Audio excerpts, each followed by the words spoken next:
just over, the barbecue hunk. You're listening to the Barbecue Central Show. Have a hunky day. Start the game! Let's go! We'll do it live. Okay. Well, do it live! I'll write it and we'll do it live! So to get that perfect barbecue, you use wood. Are you sure it's safe? Whatever.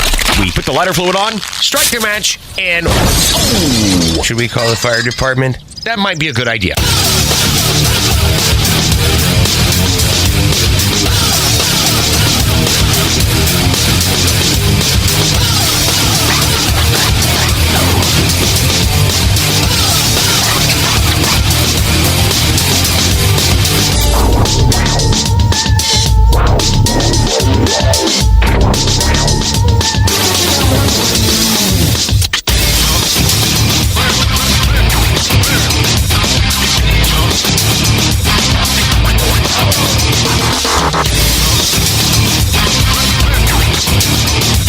Good evening and welcome to the Really Big Barbecue Central Show. Yes, this is the show that talks about all things that are important to the world of barbecue and grilling. This show originating from the Rock and Roll Hall of Fame city, Bomb City, USA, Cleveland, Ohio, the barbecue capital of the North Coast. I'm your program host, Greg Rempe. Happy to have you aboard here on your Tuesday evenings, a live fire, fun, and frivolity show.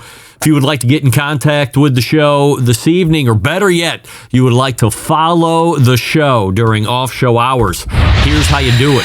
You can get in touch with the show by sending an email to Greg at thebbqcentralshow.com. Follow us on all the social media channels at BBQ Central Show. And be sure to subscribe to the show podcast feed on your favorite podcast platform. Anything else you want to find out about the show can be found at the main website, thebbqcentralshow.com. And here's what's happening on the show this evening. Coming up in about 12 minutes from now, it is the first Tuesday of a new month, that being the best month ever of July.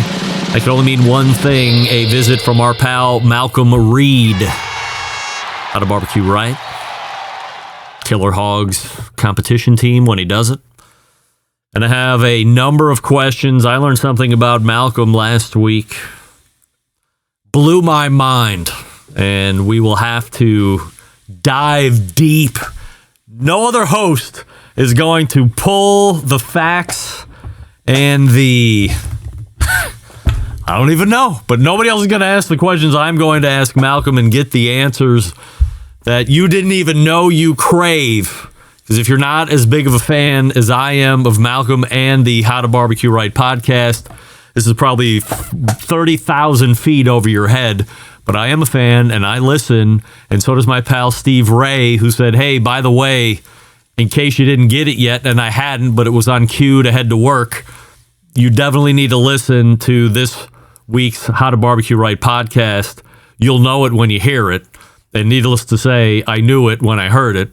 And now we're going to talk all about it, 14 past the first hour. And then, as time permits, some other topics as well. So look for Malcom Reed here shortly. Then, 35 past the first hour, the aforementioned Steve Ray will rejoin the show.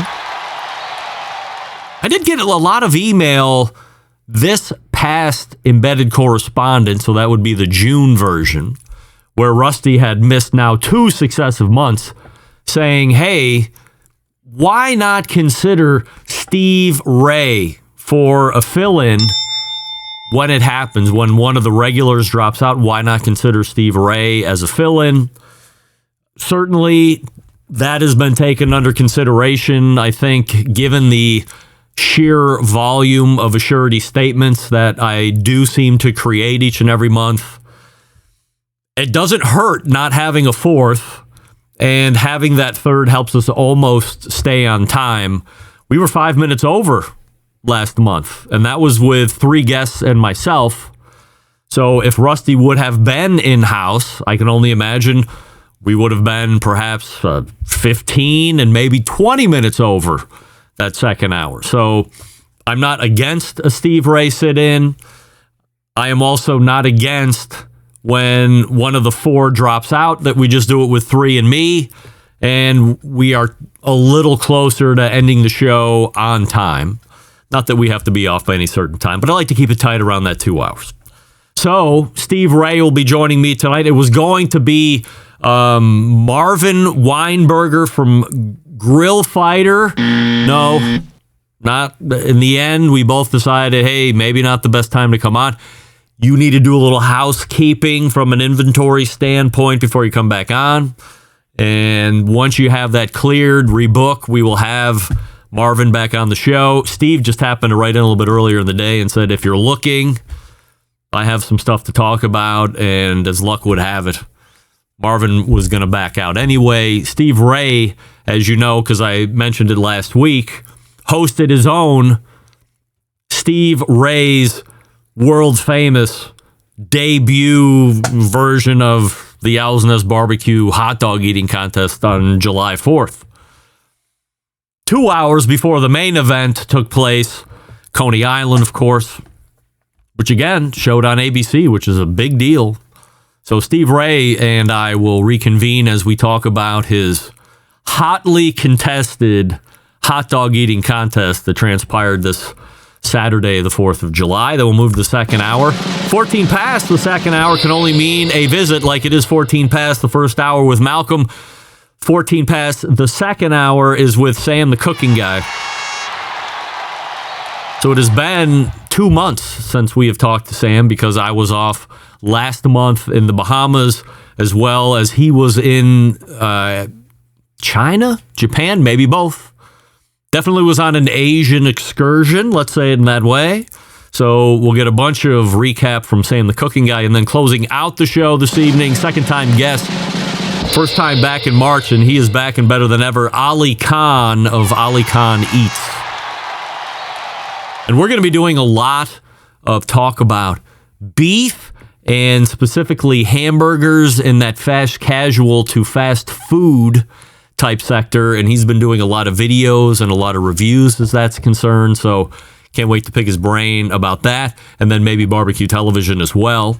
So that's how the show is laying out here tonight. Malcolm Reed and Steve Ray in the first hour, Sam the cooking guy, and Ali Khan in the second hour. Don't forget, you can follow me socially, Instagram, Twitter, TikTok, and Snapchat, all with the LinkedIn, also at LinkedIn, all with the handle at BBQ Central Show. And of course, we say good evening to those of you watching tonight through one of our video streaming platforms. You can go to facebook.com/BBQ Central Show. You can also go to Facebook. You can also go to YouTube, which is youtube.com/@BBQ Central Show, where we do have a new YouTube poll question of the week. And by new, I mean I'm running it again on the heels of the same question last week. We are re-asking because I feel like a lot of people just jumped in and fat-fingered it, and I want a true percentage result. Do you believe the Earth is flat? And currently 100% of you are saying no. By the way, that is the correct answer. The Earth is not flat. But I am ready to take it to the test for 120 minutes here this evening. We only had one guest last week, and that, of course, was Grant Pinkerton from Pinkerton's Barbecue, and many of you loved him. So, he was the only guest that answered, and 91% of you thought that the Earth was not flat last week, but 9% of you did, which is a travesty. So, I'm going to chalk that up to fat fingering in a round way. And we'll see what happens when we rerun it this week, if we get to that 100% or not. And let's start here tonight. Just a quick acknowledgement to Barbecue Central Show's guest Hall of Famer, probably the longest running sponsor of the show, and they haven't done it in years because business changed and all that fun stuff. He's got his own line of sauces and rubs and pizza stuff, and just an overall great guy. He does cooking classes. It's our pal Bob Trudnak, who won Barbecue Brawl on the Food Network last night. So we congratulate Bob on the big TV win, and I've been reading a lot of feedback, and I've been seeing a lot of news clips, this, that, and the other thing. I just want to point out, because Bob is way too humble to do this, And I've been around this game a long time. It is the least shocking news to me that Bob Trudnak went into a food competition and won it, especially in a live fire situation.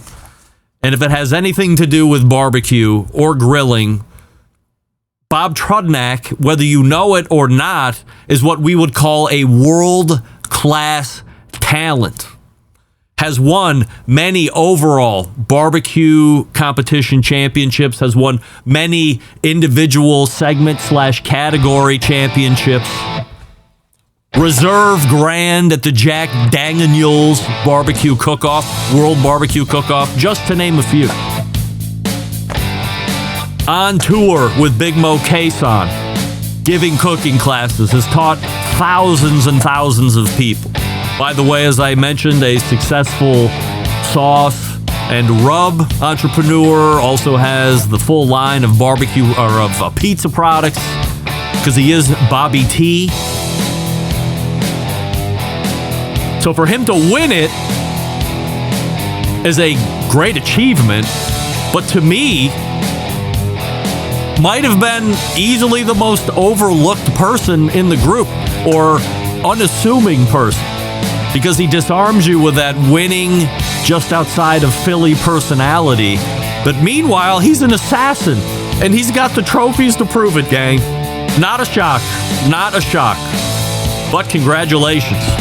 Looking to have Bob on the show to talk about that. All right, Malcolm Reed is ready to go and in the green room. What do we love about ceramic cookers? Well, we love that they're fuel efficient on days like today when it's really hot, really humid. They'll just go on forever and ever on a load of charcoal. Days if you got it drafting right. But can't really do that two-zone setup like you can on the Primo. Why? Because all the other cookers are round, but Primo has that game-changing oval design that really allows you to set up that two-zone fire that you desire. It's the best way to manage a fire. There's no doubt about it. When you break it down, there's more than 60 different ways to cook on a Primo cooker, but they're only sold through dealers, so find one near you, won't you?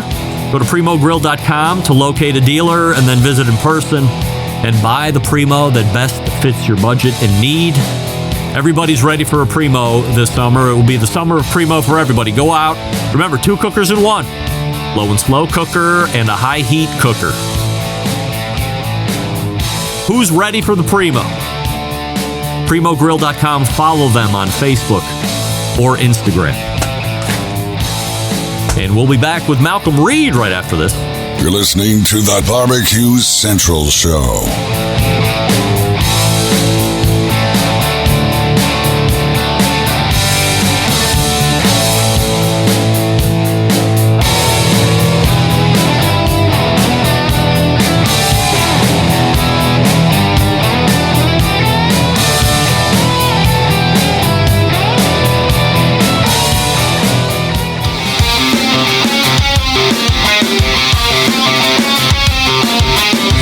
Broadcasting live from the Barbecue Central Show studios in Cleveland, Ohio.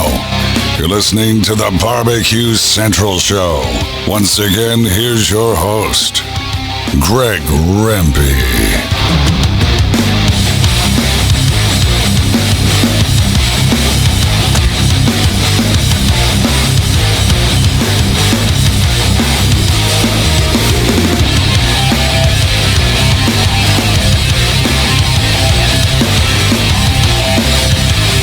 Welcome back.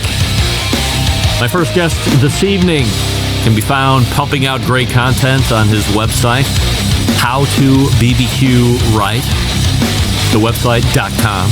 There's a podcast with the same name.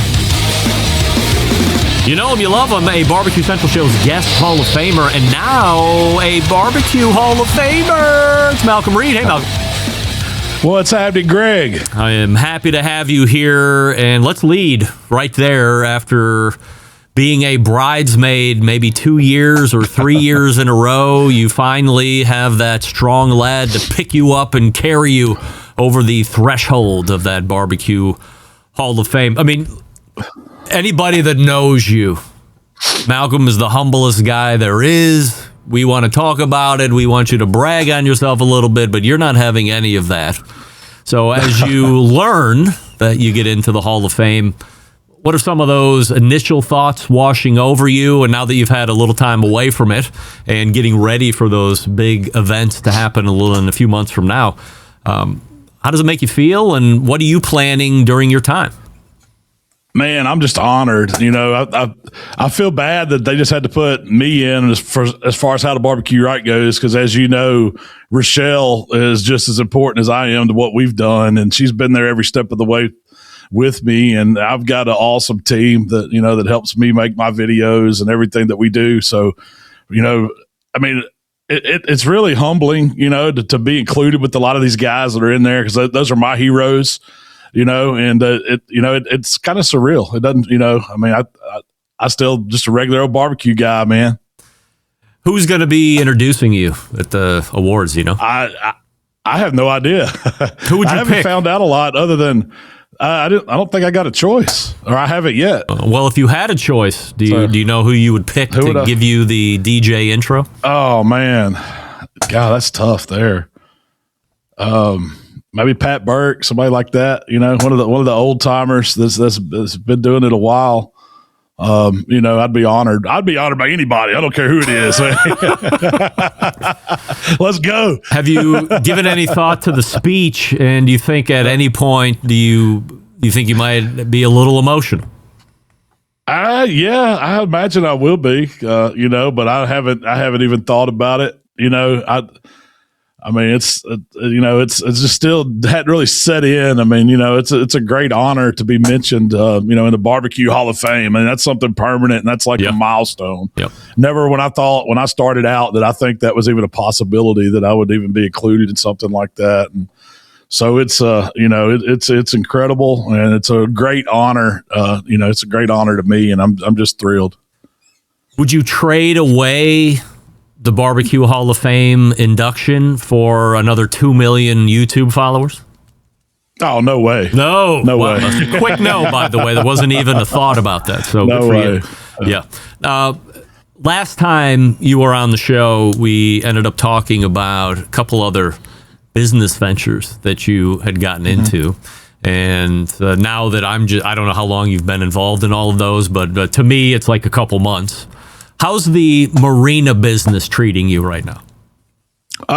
Man, it's booming. This is where marinas make their money. I mean, it's time, it's fishing season on the coast. So, I got to go down there last month, spent about a week down there, and we had a big tournament and got to see a bunch of cool anglers come in for that, and got to do a little fishing myself. And, I didn't really know what to expect because, I showed up down there, and I guess I should have went to work because a lot of the people down there that was involved from my side of it were busting their butts. And I was like, man, guys, this is the first time I've really been down there and hung out.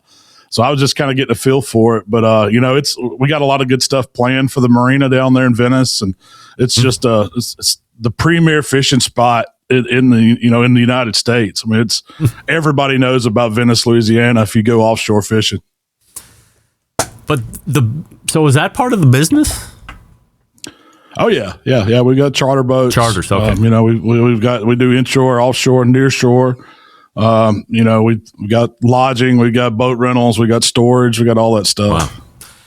So because Cypress Cove, if you're going down to Venice, go to Cypress Cove Marina, check it out. All right, Cypress Cove Marina. Link that up in the show notes.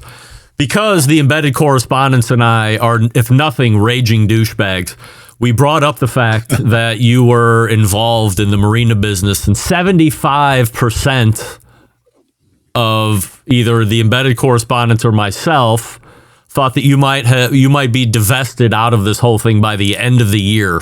Who's right and who's wrong? Out of the marina? Yes. Oh, no, man. I'm looking for boats to buy. Yeah, anybody? I came back looking for a boat.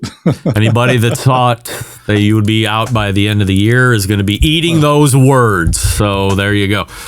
The other one was forgive me, is it the crop business or the ag? Let's call it the ag business. How's that going? that one's new to me. I mean, I don't know much about it. So I'm just, I'm kind of an investor in it. And I love working on habitat. We've got a little farm down not too far from us where we do a lot of hunting. And, and really it's about creating good habitat for the animals that we hunt. So that's where growing, crops comes in at it. And so I'm just kind of learning all that. All that's new to me. I got a lot of help with it, but I just had the opportunity to get in with some guys that were starting up a ground up kind of thing. And I just thought it was a good opportunity. I told them I'm not going to bring anything to the table because I don't know anything about it, but I'm learning. And, it's exciting. It's exciting to see.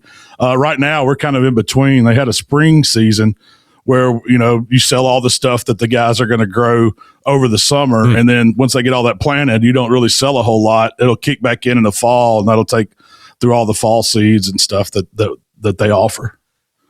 Is there a big demand for hay where you are? Is there a lot of hay growers? We grow a lot. I don't know what the market's for like now, but there's a lot of people. Yeah, there's a lot of people growing hay. It really depends on the drought in other parts of the country, how what the hay prices do and stuff like that. But yeah, we've got a ton of agriculture like that in Mississippi. I mean, that's pretty much what we do. Are you in first cut right now on hay? Yeah. Well, let's see. I'm trying to think. I know they're baling now. I've seen a ton of it rolled up. I don't know if this is the very first cut, if they've had one before, but a lot of times we'll get 2 cuts. Yeah. You know that. All right. I have a question coming in here on the instant chat, and we'll have you answer it because everybody knows I'm a mark for these guys. Malcolm, what's your take on the Primo Kamado? I'm considering the XL. This coming from Correctional Officer 4LockDO763. I mean, get a better name, guy, but go ahead, Malcolm. I love my Primo. I've got the XL and I've got the XXL. Ooh. And I very rarely use the XXL. I find myself using just the regular XL more than any of them because it's just the perfect size. With the difference in the Primo, all the Kamados is that oval shape.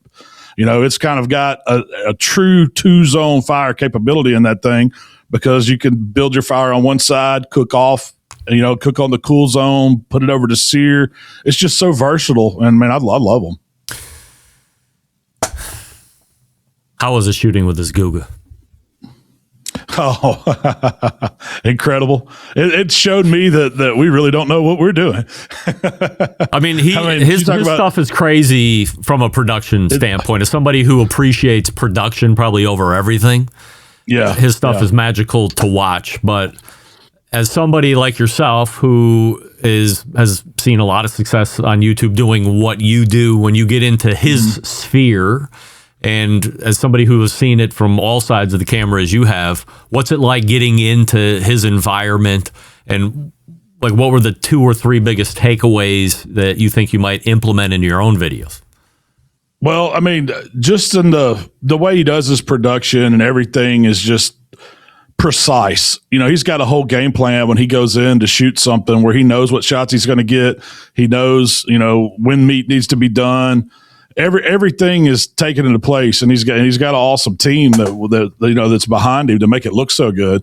And then his place is just incredible. I mean, his whole film studio, commercial kitchen set up with with everything he's got. It blew me away. I mean, I didn't know what to expect because I've had some phone conversations with Guga, but I never met him in person. And to show up down there and just get to see it all firsthand behind the scenes and how he creates and how his mind works. It was, it's kind of eye-opening for me because, like you said, we came back with a ton of ideas on things that would just make it easier for us. Because it wasn't that he had this, huge member crew. I think that there may have been 6 people working for him, and there was one guy that was kind of his sous chef, his camera guy, set everything up, and he kind of, did all of that side of things and just made it go so smooth. And then his other guys were like, he had one guy that all he does is thumbnails, and then one guy works specifically on his sous vide channel. And so the way they do stuff, it was really cool to see that, and to get to experience with him. And then he's a class act, man. He's a really cool guy. Is his real name Guga? No. Was it like that's Tim? No. Gustavo. I don't know if I'm supposed to say his real name. Yeah, but Guga is. And I asked this. It's the only reason why I know Guga is like a term of endearment in Brazil. So it's like calling somebody honey. I don't know, just something like that. Yeah, it's a term of endearment. And so I don't know if it was his kids called him that or whatever, but or where it came from. But he ran with it. Is he the same guy off camera that you see on camera? Absolutely. And that was what was because you never know, and I've met all types of people, and sometimes you cut a camera on, it's a whole different act. But I've always just been myself because I'm not an actor. And so he was kind of like that too. Now he did get me to do a lot of stuff. He's like, all right, we got to really work on facial expressions. And when we're recreating all these thumbnails and doing looks, and I've just never done stuff like that, And so a lot of that stuff was different. But as far as personality and stuff goes, he was just like he is on camera. He's a little wild and crazy, but he's got a good take on everything. And he's not scared to go out there and, say some controversial stuff. I try to steer away from a lot of controversy, but no, he'll jump right into it. He'll call Gordon Ramsay out in a heartbeat. He don't care. Yeah. So is he at he has a home and then separately he goes to the shooting or the production area? It was all on the same property. Oh, okay. I didn't get to go in the house. I just got to go to the production facility, I guess you would call it. He doesn't let you come in for a nightcap or something in his estate? No. He's not. He doesn't drink. Yeah, he doesn't drink. I don't know if he used to, but he doesn't drink now. Yeah. But he watched me drink. He watched me drink a lot. We got to go to a couple restaurants when we were there. Yeah. And of course, when you go somewhere with him, it's like they just roll out the red carpet. So they're just bringing you cocktail after cocktail after cocktail. And I'm trying to hang on, different wines and things like that. It was I went to this place, what was it called? El Toro Loco. Probably one of the best steakhouses I've ever been to in my life in Miami. Wow. In general, but it was in Miami, and it was in the one I went to was down in Little Havana.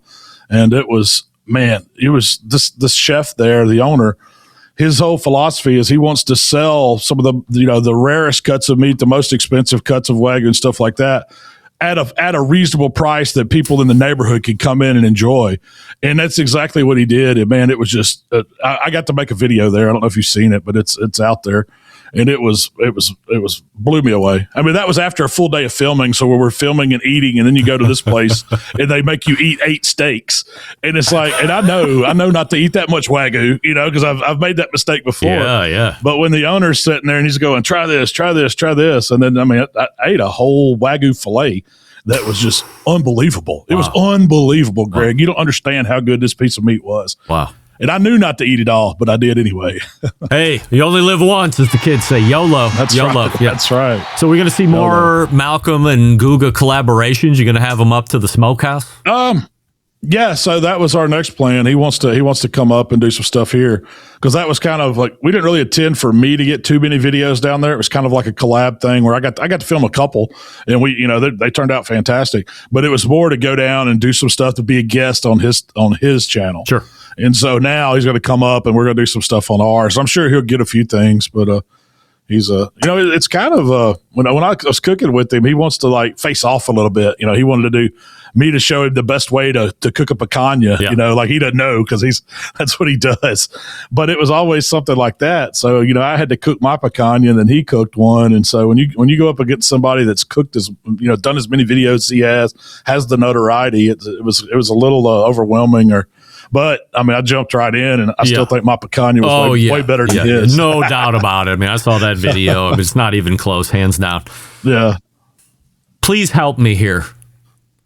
Malcolm Reed peels his tomatoes. Absolutely.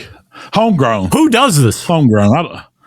It's a thing. It's a thing. Yes. I've been around prolific tomato eaters, prolific tomato growers in my time. Granted, I've never been as south as you have, but I've been northeast, all the way down here to the Midwest here in Cleveland. And I don't think I've ever seen anybody put a peeler or a knife on a tomato. It's just slice them up. And if you know how you're doing, 2 pieces of Wonder Bread, 4 to 6 nice kind of medium slices of tomato with mayonnaise, some cracked black pepper and sea salt if you like that. Slam the lid on, you got tomato sandwich. But peeling a tomato seems like an excessive step. But well, I'll say this, Greg, that peel, it comes out about the same way it goes in, if you ever notice. So if you peel it, don't eat it. It's not as hard on you. It's not as hard. I've never noticed. But yeah, no, I mean, I don't know if it came from my grandparents. We call it putting up vegetables, but canning. They canned a lot of tomatoes they grew. My papa always had a huge garden. And they grew. I mean, I don't know how many tomatoes. There would be tomatoes in every room of the house. You know, when they started coming in, and so they always peeled them. And so I learned at a young age to peel tomatoes. And even when we had sliced tomatoes for tomato sandwiches, for BLTs, or if it was just for dinner, you know, as a side dish, they were always peeled. And so my family's always done that. And I thought you're supposed to. When I would go to a friend's house and stuff, I didn't want to eat tomatoes because I didn't peel them. I just don't like to peel. Is it? I mean, like, there's really that much of a textural noticeability for you? I mean, yeah, I guess, because I grew up that way. You know, I could tell when that tomato's not peeled, especially a nice big thick slice of one. Now, if you're doing like a fast food restaurant or somebody that serves it on a burger or something like that, you can't tell because those tomatoes are so thin anyway. But a nice thick piece of beefsteak tomato, you know, I don't want the peel on it. I don't want that toughness. And it's easy to just take a paring knife? I feel like that would be like you're going to jam it. It's not going to be like peeling an apple, because an apple's super firm, but you're telling me different. It's just like peeling an apple. You just it's just a thin cut right up under above the flesh, right under the peel. You just kind of keep the knife at a little angle, and you can just go right around it, take it off in one big piece. And then what you could do is roll it up, make a little rosette with it, and you use it as a garnish. So a lot of times, like if I make a caprese salad or something like that, I'll have 2 or 3, tomato peel garnishes sitting around just to add a little flair to it. Wow. But instead of serving my guests the peel, they get a nice texture. I feel like I don't know. Maybe it's just a Mississippi thing. I feel like I could get you 3 or 4 hours a year back of your life if you'd stop peeling tomatoes. It doesn't take that long to peel a tomato. It's got to take 5 minutes to peel a tomato. No, not at all, man. A good sharp paring knife. It doesn't take long at all. I could peel a dozen of them in probably 5 minutes. Yeah? Oh, yeah. All right. Sorry about that. That's okay. cool. So in August, you're going to get a dozen tomatoes. And you're going to peel them live right here on this show. I ate the ghost pepper jerky like an idiot. Right. And you're going to do a dozen tomatoes in 5 minutes. You threw down the gauntlet, and we'll test it out. How about that? All right. Yeah. I'll see if I can make that Committed. work. Hey. I know you're going to have more than a dozen tomatoes ready by then. Yeah. Oh, yeah. They should be prime time. Oh, yeah. I mean, once they're in, you're giving them away to everybody. That's the other reason I never grow tomatoes, is because my father-in-law grows. He's got 3 or 4 tomato gardens, the lady up the street. And all of a sudden, everybody's like, I got to get rid of these tomatoes. I'm like, bring them on over, ladies and gentlemen. So tomato sandwiches all day long. You watching any barbecue television that's either been recently released or that'll start next week? I saw Bobby T, man. Shout out to Bobby. Congrats. Yeah. I love to see that. And you're exactly right. I listened to the opener, man. He's a heck of a pit master. He's got some awesome products out there. And it is no surprise that he won. It is no surprise. Malcolm, you are the best. And you can see Malcolm right here the first Tuesday of every month. You will see him here next month peeling a dozen tomatoes in less than 5 minutes, which I can't wait for. But in the meantime, go to How to BBQ Right to see whatever else he's up to, and be sure to subscribe to that podcast, which is gold if you're not doing it. Malcolm, always appreciate the time, and we'll see you in August. All right, Greg, have a good one, man. All right. See you next one. Get those knife skills ready, because we want to see it happen. Can't wait for that. That's going to be awesome. I remember when I was a dummy, and I said to Malcolm, like, how hot is that ghost pepper jerky? He's like, well, I'll send you a bag. Why don't you eat it during the segment? Remember that segment? Hey, John Solberg, let's do the best of when I ate the ghost pepper jerky. Like, the ghost cough came out of nowhere. That was a brutal time in my life. I remember that like it was yesterday. Well, look at this. Kinger's in. Kinger's here, Kinger's not. Kinger's here, Kinger's not. Peel for sauces. Yeah, I don't know about this peeling of tomatoes. Double Aught BBQ 5306. Also a terrible name. I feel like the tomato peel would add to the layers of flavor. Let's get to peeling. That's great. Hot sauce concentrates. No. No thanks. All right, we got Steve Ray ready to come and serve us some knowledge. So stick around, we'll be right back. You're listening to the Barbecue Central Show.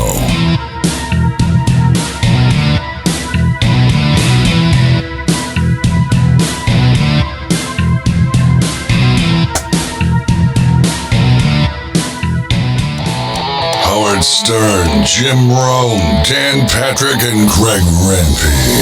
The Mountain Rushmore of talk show entertainment. Now, let's get back to the Barbecue Central Show.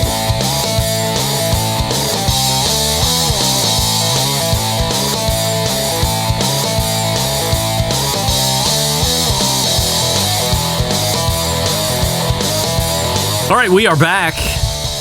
We thank Malcolm Reed for joining us last segment, howtobbqright.com. I'm going mental over here because I'm trying to find my Steve Ray interview outline. But guess what? I didn't do it. Well, that's all right, because he is my next guest. He can be found at owlsnestbbq.com. It is Barbecue Central Show's guest Hall of Famer, Steve Ray. Hey, Steve. It goes out like it goes in. I know. Did you hear that? Did I hear it? He said that on the internet. I wanted to say, hey, Malcolm, it's not that kind of show, pal. Unbelievable. Only Malcolm Reed could get away with Just that. when I thought, how could peeling a tomato sound so crazy, he made it even crazier by making you think about what happens after the fact. I got to tell you. I told you were going to love that segment. Yeah, it was great. I've never been a guy that has been a self-deuce inspector. Are you? No. I mean, what is he? No. What is he talking about, this guy? I get up and I'm gone. Yeah, I'm gone. I got things to do. That's right. We're busy today. We're busy today. All right, Steve, we have a YouTube poll question of the week that we're asking everybody. We did it last week. We're doing it again this week just to make sure. Is the Earth flat, yes or no? No. Right, 100% of the YouTube voting public, including myself, is in alignment with Steve Ray that the Earth is not flat. All right, so for everybody that was tuned in last week during the second hour, I healthily promoted Steve Ray's inaugural World Hot Dog Eating Championship in Ooltewah or Ooltewah, Tennessee, depending on how you feel that day. And you had 5 competitive eaters vying for $300. That's right. On America's birthday, the 250th, just in advance of the Nathan's Famous, which of course we all know Joey Chestnut took down with ease, as he's done for 748 years consecutively. Let's look back at your event, Steve, before we talk about the main event. The All-American Hot Dog Eating Contest. How you had it staged in your mind versus how it actually came off. Where do they meet? Where do we need to improve? And what went better than expected? It actually the setup actually was better than I had originally planned for. I was going to do it at the gas pumps, but I moved it under the canopy because we've had some really hot weather. And it's set up in there just perfect. I had the players come from inside the store when we introduced them. They came out of the store onto the table. My friend Carl introduced them. I thought it looked really good. We live streamed it. I thought it looked really good. Everybody was full of energy. We had about 150 people there. Wow. Clapping, and you couldn't hear it on the live stream. They were clapping and laughing and, saying, go, go, go. And had four men and one woman ate. And Sean Kessler, a truck salesman. Heavy duty truck salesman? No, but a light truck guy. But he's a truck guy. Light truck guy. And Sell cars. from Mountain View Ford here in Chattanooga. A former professional eater. He ate right next to Joey Chestnut years ago. Wow. How about that? Yeah. Did he retire? 7 hot dogs in 3 minutes. Did he pull a stomach? Did he what? Did he pull a stomach and have to retire from Major League Eating? I don't know why he retired. He's a big old guy. Man, he's about 6'4". He's tall. He's taller than you are. And he had the cowboy hat on. He had a bunch of fans there, and he killed it. You could tell when he started, he grabbed 2 hot dogs and grabbed them out of the buns and started woofing down them hot dogs, and he was stuffing them in the water. He brought cranberry juice and lemonade, matter of fact. Wow. He didn't drink the water that I supplied. And 7 in 3 minutes. I thought it was pretty good. Yeah, so I was going to say, in comparison to what we know as the Nathan's Famous, which is 10 minutes, all you can eat hot dogs and buns, what was your parameters? Because truth be told, I went to stream it and I came in at like minute 4 after 10 a.m. and everything had concluded. And I was like, oh shit! Like, is this like a pre-event, and there's going to be a bigger event for 10 minutes? I thought it was going to be a 10-minute event. No, I never broadcasted as 10, just Shame 3. I didn't want to kill anybody. They were all amateurs here. Were you signing releases? No, I did have a registered nurse there, just in case something went south. Of course, but she was there, Lisa Eve. She did a great job. And but nothing happened, and no releases. I didn't even think about that. I don't know. Somebody chokes, or they get a food pull. I mean, who knows what could go wrong? Yeah, I mean, they're hot dogs, but everybody's looking. It's funny. To One of the guys counting when the contest was over. He was counting only ate 2 hot dogs, so he reached in his hot dog bucket and started eating hot dogs. It's pretty funny. He ate 2. All right, so it was a 3-minute time limit. Mm-hmm. So as many hot dogs and buns as you can eat in 3 minutes. 3 minutes. And then how do you deliver these hot dogs to the consumers? We did it just like Nathan's does. We had them we had 10 hot dogs in front of each contestant, and we had them in a half pan, and we had them in buns ready to go. All they had to do was reach down and get them, and we had extras just in case on the table behind us. And each person brought 2 people. They brought a counter, and then they brought a helper in case they had to go back and get the hot dogs, because we weren't going to touch the hot dogs after they started. And they would have taken the hot dogs and taken them to them had they eaten that many, but nobody did. So it went off without a hitch. Are these like second place guy ate 4, third place guy ate 3 3/4. Got $300, $150, and $50. Yeah, wow, and free T-shirts. I mean, 7 is kind of a lot, I guess, in 3 minutes. It's more than a dog a minute. Yeah, try it. No, I don't think I want to. I think about more. I think I could probably do 7 hot dogs, but the buns, I think, become more of an issue. And I know you can soak them in water and they kind of become real sloppy, and you just jam them in your mouth and suck them down. But geez, but once they hit your tummy, though, that's yeah. I couldn't imagine. So that you heard of any reversal of fortune after the fact? No reversal of fortune. Right. We had 2 of the local television stations came and covered it too.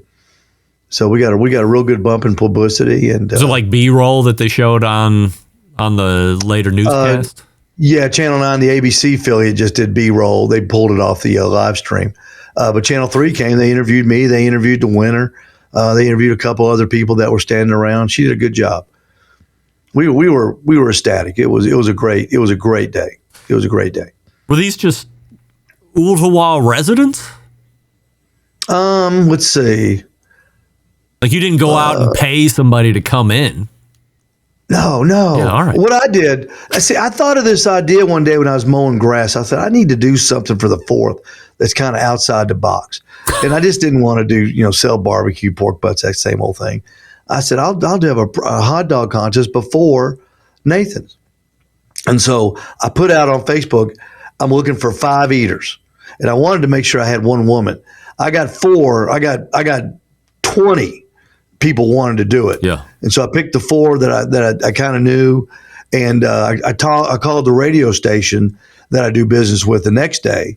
And I said, I'm looking for a girl hot dog eater. And this girl, Sean Williamson, she was a former roller derby player here in Chattanooga.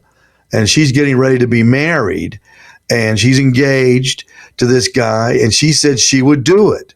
So she came back from her engagement activities, and she only ate 2 hot dogs. But we had a female, and it was just for a small community like that, for us to draw 150 people. Yeah. It was fantastic. What kind of bump did you see in the supply store? Oh, we had a good day. We did over $500 in that day, and people, being the 4th of July, I did it at 10. They came in and, it lasted like 45, 50 minutes. I wanted it to be real fast and ferocious. Everybody come in, shop a little bit, then get out, because I didn't want to stay all day either. So it worked out just like I planned. It was great. It was great. Didn't want to have like maybe a band in the beginning or stay after for Ooltewah's greatest hits band or something like that, just to draw it out a little bit? Did give away. There's some people stayed. Quite a few people stayed and got free hot dog. We gave away hot dogs. Yeah. But by 12 o'clock, everybody had pretty much cleared out, which was fine because I wanted to watch. You could have had You could have had the watch party at Owl's. Well, they were welcome to. They were welcome to stay. They just didn't. They didn't choose to stay. See, not everybody shares that like we do, Greg. The affinity for hot dog culture, like you and I. No, they don't. They don't. What do they miss? Matter of fact, I was the only one in the store during the contest, the Nathan's contest. I was the only one, and it was fine with me. Wow. I was sitting there cheering them on. Yeah. I'm sitting there by myself, just hooting and hollering in the store. All right, so in the final analysis, Steve Ray's hot dog eating contest, a win on all accounts. Will there be season 2 next year? Yes, but I'm going to Coney Island next year. You are? It's on my bucket list.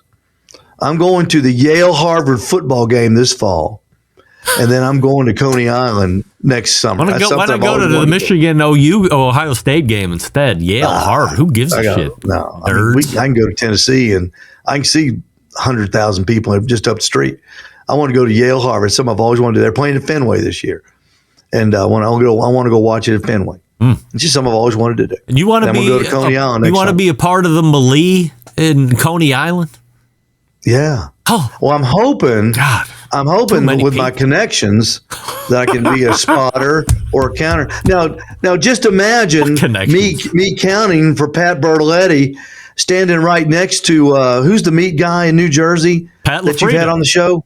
Yeah, he's Joey's guy. We could be standing right next to each other counting hot dogs. I think that might be the greatest day of my life, including marriages and including birth of children. That might be and Steve Ray's Midnight Oil, the historic, all better. Yeah. This would all be better than that. It would be fantastic. Wouldn't we think something is up when finally Pat Bertoletti has increased a lead over Joey Chestnut, and it just so happens to be the time that you are counting hot dogs for Pat Bertoletti? Won't we know the jig is up at that point? I might be Pat's inspiration. He and I are pretty tight. I think you're just giving him numbers that he's not getting. I don't think Pat has any chance of ever beating Joey Chestnut. He only got beat by 15 this time. So 66 to 51. So when could Joey have stopped eating then? Probably about the 7 minute mark. Yeah, right. Minute 7, and then just coasted from there. I mean, just coasted. Yeah. I think he coasted because he only got 66. I say only. Well, that's a lot for him. Remember, Joey has said on the show both times that he's been on the show that weather affects the eat, and it was probably hot and it was probably humid, like it was here in Cleveland as it was in Coney Island.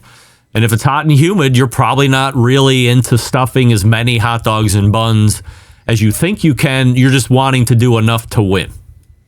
Well, Joey told who was the guy on ESPN that did it with Rich, the famous writer's son who's on ESPN. I can't remember his name. Jeremy Schaap. Yeah, Jeremy Schaap, who does a great job, by the way, on that. Yeah. He told Jeremy Schaap that when it's hot like that, the buns take on humidity and they get heavier. So you can't eat as many. Yeah. I mean, nobody knows the anatomy of a hot dog and a bun better than one Joey Joss Chestnut. Did you see how big those hot dogs are? Those are full length. Yes. Those buns stick out from the hot dogs stick out on each end from the bun. They're so big. That's a man-sized wiener right there. It is a man-sized wiener. Yeah. Comes out just like it goes in. Yes, that's what I've heard. That's what I heard. What do you think from a retirement standpoint? When does Joey hang up the mustard belt? Nobody's going to beat him. There's nobody on the horizon that's even remotely close. Next year is the last year of this contract for him. Yes. So if he comes back, he's got to renew the contract, and he'll have to commit to at least 3 years. I think he'll commit to another 3 years. That would put him at 42, 43, 44, 45, maybe 46. And I don't see him doing it much after that. What do you think he does after? He might go to work for MLE. I think you would see him in the box at Coney Island. He's doing play-by-play, or he's being the color commentary, expert color commentary? Exactly. Could you imagine him being able to tell us exactly what's going through everybody's mind? Yeah. Exactly what they're doing at the 3-minute mark, the 6-minute mark, 7-minute mark, and so on. I think that'd be fascinating commentary.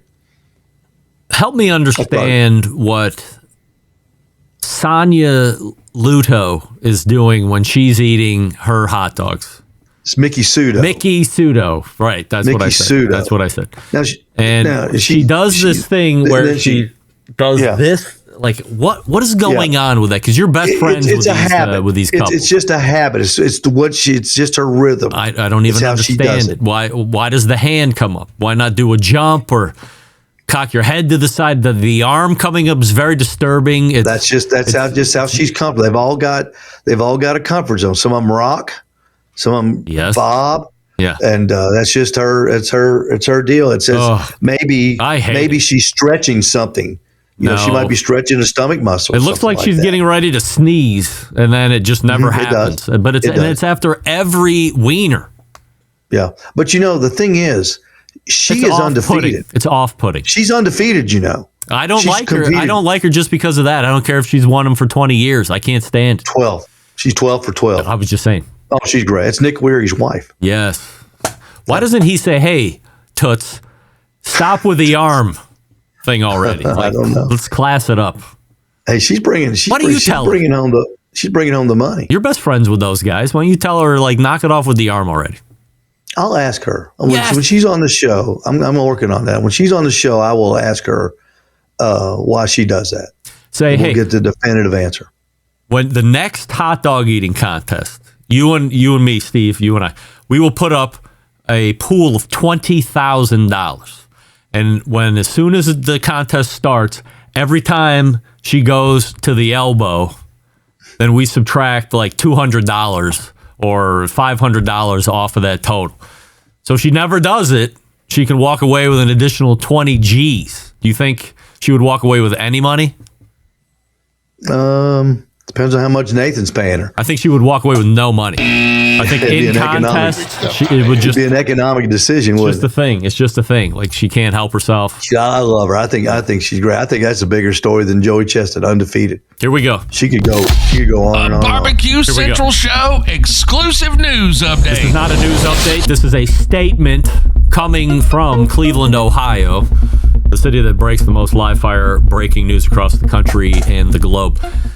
Steve, Joey Chestnut is the singular greatest athlete of our generation. across all sports? Oh gosh.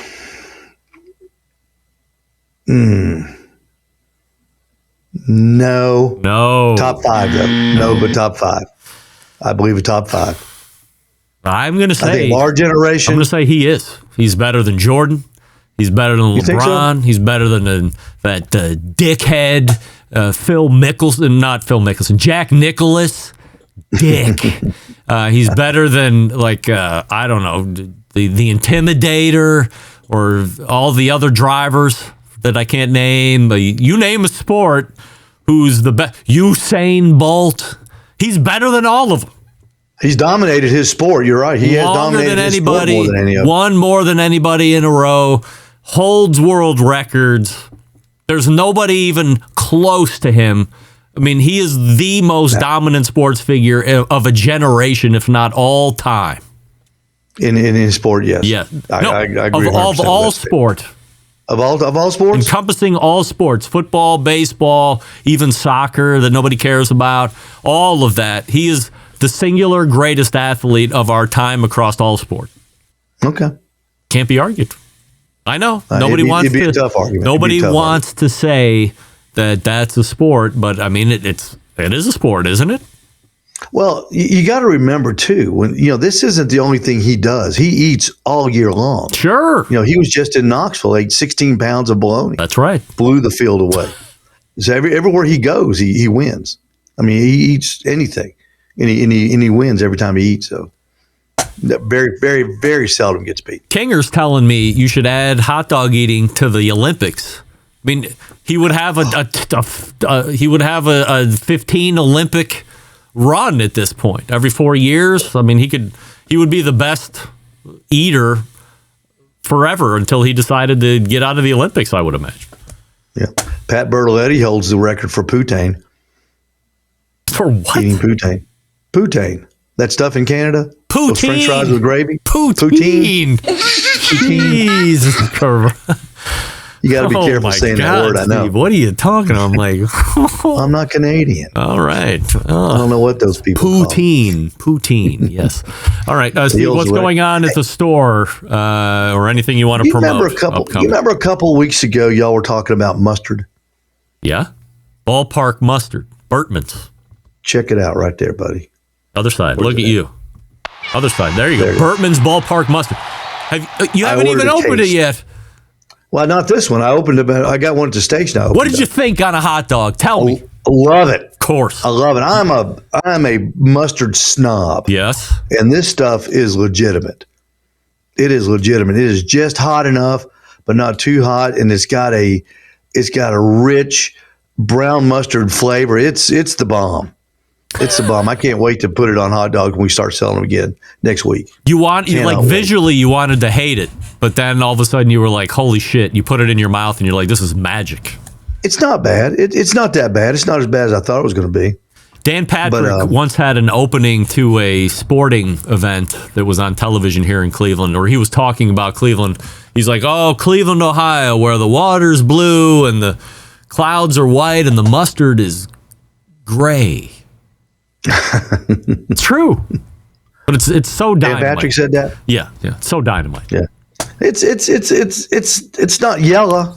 It's not yellow. Definitely not. But it looks like Gildan's brown mustard. Yeah, but it tastes the taste. I'm telling you, if you can get your hands on it. What reception are you getting from the consuming public there in Ottawa? I had a couple of my hot dog slingers try it, and they loved it. Yeah.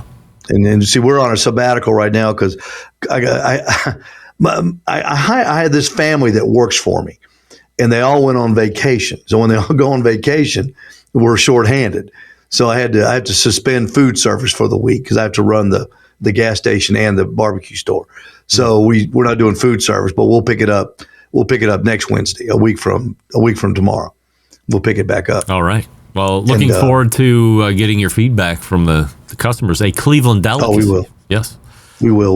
We'll be posting at Al's Nest Barbecue on Facebook. We post all the time there. It's a fun place to watch. It's the special ingredient in Michael Simon's Mabel's barbecue mustard based barbecue sauce. Believe it or not. Really? Yes, it is. He cooks with it. Yes. I didn't know that. He puts it in his barbecue That's sauce. big. It's the table sauce That's big. at Mabel's. Yeah, you can't beat it. Anything Cleveland related, the Lawson's chip dip, the Burtman's ballpark mustard. Oh, man, it's so good. Yeah. It is good. And that's what they serve at the ballpark when you go to the game? Absolutely. To see the Guardians play? Yes, they have vats that you can pump. And then if you want that shit yellow mustard, they have it in little packets off to the side. They got a big pumper? Oh, yeah. That's all anybody really eats. I don't remember the last time I was at a ballpark or at Jacobs Field, Progressive Field, and see anybody put yellow mustard on their hot dog. It's ballpark mustard or GTFO. We use strictly brown mustard. We have yellow mustard just in case somebody wants it, but more people want mayonnaise than they want yellow mustard. Yeah. Well, yeah. Steve, again, always appreciate the time. And as the feedback rolls in on the Burtmans, let me know. I'll pass it along to Bert Burtman himself. You know him? No, I don't. I just like to think I'm a big shot here in Cleveland. Well, you are a big shot in Cleveland. Thanks, Steve. Like I am in Ottawa. You bet. See you next time. There he is. Steve Ray right there. Ay. I forgot he ordered a case of that Burtman's Ballpark. I mean, you could go online and get it. I would say if you're a big hot dog eater and you like different kinds of mustard outside of the French's or Plouchman's, you should try the Burtman's Ballpark mustard just as a change, and I'm sure you probably will stop eating regular mustard on your hot dog. It's very simple. How can I not address what Doug just wrote in? Doug Scheiding, did Steve just say Poon-Tang twice on the show? Yes. Yes, he did. He caught me off guard, and then, like an idiot, I said, "What did you just say?" And then he said it again. That's my fault. That was my fault. You know, that is going to be a 100% assurity statement, I can tell you that. That will get fashioned into some kind of question or statement in a couple weeks. All right, let's wrap up this first hour, even though we're a little over. So stick around. We'll be right back.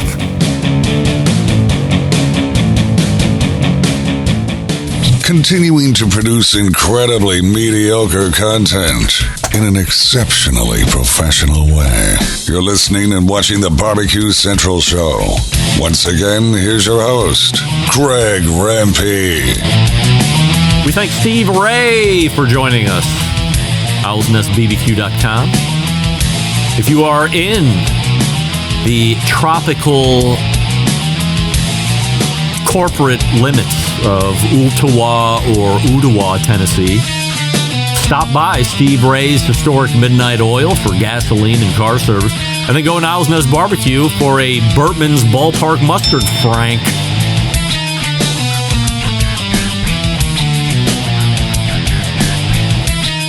All right, we are going to do an abridged top of the second hour. We'll get a poll question update, all that fun stuff, and then we have 2 interviews on top of that.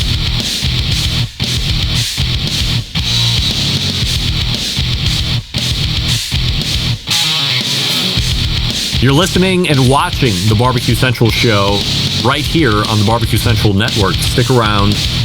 We'll be right back.